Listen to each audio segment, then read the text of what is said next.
장애인 문화복지신문 제296호 제1면 기사입니다. 장애인식 개선 교육 조례 개정안 상임위 통과. 경기도의회 교육기획위원회 김은주 의원, 더불어민주당, 비례, 이 대표 발의한 경기도교육청 장애인식 개선 교육 지원 조례 전부 개정 조례안이 7월 19일 월 교육기획위원회 심의를 통과하였다. 김은주 의원은 비장애 학생들의 장애에 대한 인식을 긍정적으로 변화시켜 편견 없는 인식을 증진시키기 위해서는 장애 학생에 대한 다양한 차이점을 수용하는 것이 필요하다며, 그동안의 장애 인식 개선 교육은 장애 유형별로 다른 특성에 대한 지식이나 경험 미흡, 강사의 전문성 부족 등이 문제점으로 지적되어 왔다며 조례 개정 취지를 밝혔다.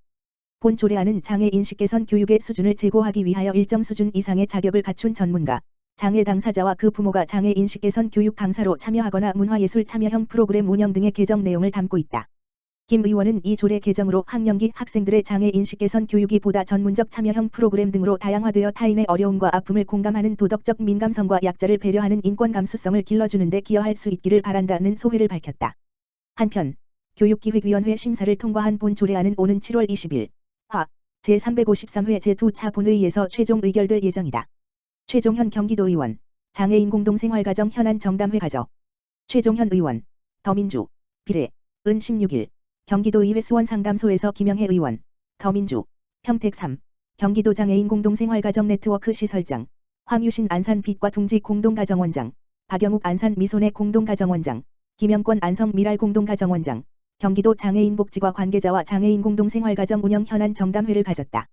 경기도 장애인 공동생활가정 네트워크에 따르면 그룹은 법인 운영시설 기준으로 주 52시간 근로시간을 준수하여야 하나 복지부에 대한 마련이 없어 시설 종사자의 업무 가중이 심각한 상황으로 입주정원 4명당 사회재활교사 2명 배치가 시급하다는 주장이다. 이어 공동생활가정 사회재활교사는 돌봄 전담 종사자로서 월 40시간 시간외근무 수당을 보장받아야 함에도 시군에 따라 미지급 상황이 발생하고 있어 모든 시군의 종사자 시간외근무 수당 월 40시간 인건비 반영이 필요하다는 의견도 제시했다. 또한 중증장애인 소규모 거주 서비스 전담 인력의 처우 개선, 업무 역량 강화와 다양한 위험 요소 제거, 시설 평가 지원 등을 위한 경기도 장애인 공동생활가정 지원센터 설립이 필요하다는 입장이다. 최종현 의원은 장애인 공동생활가정은 장애인의 중증도 개인별 자립정도 등에 따라 공동생활가정 유형의 다양화, 재정 지원 방식의 변화 및 적극적인 지원 확대가 필요하다. 이를 위해서는 장애인 공동생활가정이 처한 현실을 있는 그대로 파악하는 것이 중요하며, 그 과정에서 이용자와 현장 종사의 다양한 목소리를 적극적으로 듣는 노력이 선행되어야 한다고 말했다. 이어 장애인 공동생활가정 이용자와 종사자 모두 인권을 존중받고 행복하게 생활할 수 있는 여건을 만들기 위한 지자체의 체계적인 정책 추진이 필요하다. 경기도의회 보건복지위원회도 장애인 복지 증진을 위한 제도적, 재정적 지원을 위해 노력하겠다고 전했다. 2020년 12월 31일 기준 경기도 내 장애인 공동생활가정은 149개소로 이용자는 정원 668명, 현원 581명, 종사자는 정원 227명, 현원 221명에 이른다. 경기도의회 교육기획위원장 정윤경 의원, 전국장애인교원 노동조합으로부터 감사패 수여.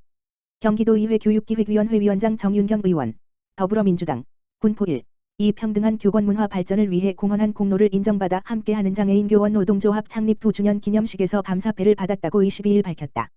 정윤경 위원장은 평소 장애인 교원의 업무 환경에 남다른 관심과 애정을 가지고 장애교원 권익 공호를 위해 노력해왔으며 특히 경기도교육청 장애인교원 편의지원 조례에 규정되어 있는 근로지원인 및 보조공학기기 지원을 현실화하고자 다양한 방안을 모색해왔다.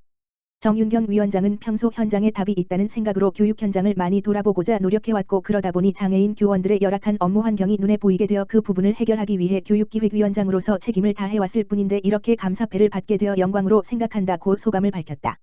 이어서 정윤경 위원장은 우리나라 전체 교원 중 장애인 교원 비율은 1.5%밖에 되지 않아 장애인 교원들의 권익 보호를 위한 대변이 항상 부족하여 아쉬운 마음이었는데, 전 세계 최초 장애인 교원 노조인 장교조의 등장으로 우리나라 장애인 교원 약 5,000명의 평등한 교육 실현이 조금이나마 이루어질 수 있었다고 생각한다면서 교육기획위원장으로서 장애인 교원들의 권익 보호 및 업무 환경 개선을 위해 더욱 노력하겠다고 지속적인 적극 지원을 약속했다.